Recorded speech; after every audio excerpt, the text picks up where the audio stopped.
Speaking of kapatid, nakakatawa, no?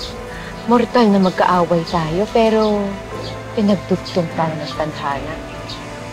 Dahil parehas nating kapatid si Ate Rose. Ano kayang iisipin nun kapag nalaman niya na may rapist siyang kapatid?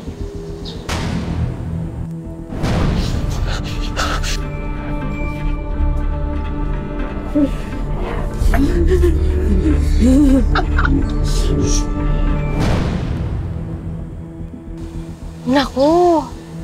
Alagad ba naman yun ng batas? Ano mong pinapatagal mo, Pai? Alam ko naman yung gusto mong gawin. Di ba sarain yung buhay ko?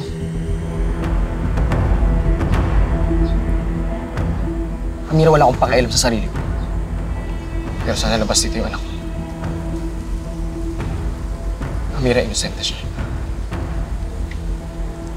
Inosente nga, malas lang niya. Tatay na manyak.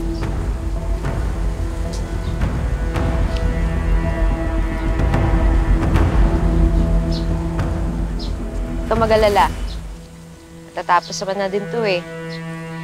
Ang tanong lang, ilan kaya sa inyo sa mga tera ang magsasama-sama sa loob ng kulungan?